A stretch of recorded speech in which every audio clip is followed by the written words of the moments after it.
I think, startups can be a source of tremendous amount of innovation. We've seen that.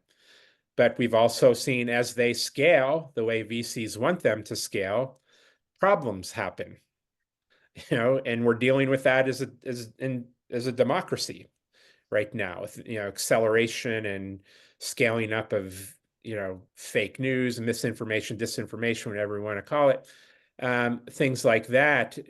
But I think in healthcare, there's a lot of this talk about regulation impedes innovation. And I think that's just way, way, way too simplistic. Um, you know, some of you hear this, some folks say, well, putting brakes in a car, regulating that enabled cars to take off and get adopted.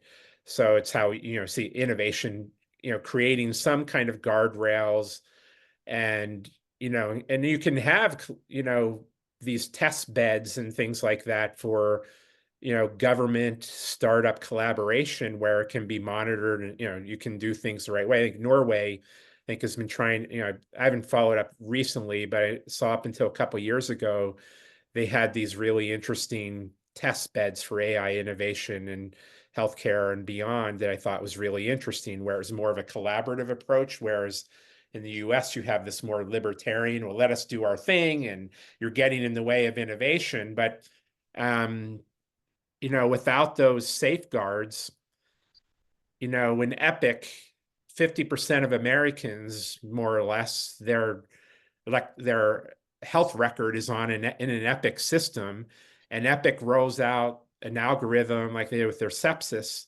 one that was very flawed and missed like 66% of the cases. That doesn't help build trust.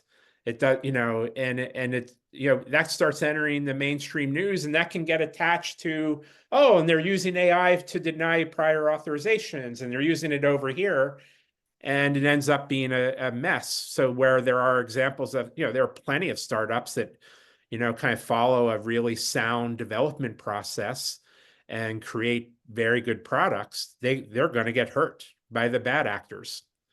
It's akin to, we have to look, people use that metaphor of pissing in the pool. We have to think about that. You don't want bad actors pissing in the pool and ruining it for everyone. So having some kind of safeguards and regulations, and I think these sort of test beds where you can have public-private collaboration, as long as it's not co-opted and it's done in a fair way, which that can be a sticky challenge as well. But we got it, there are lots of problems that need solved in the healthcare system. So we do have to take risks and deal with uncertainty. It's just like how we wrap our heads around those two things, risk and uncertainty.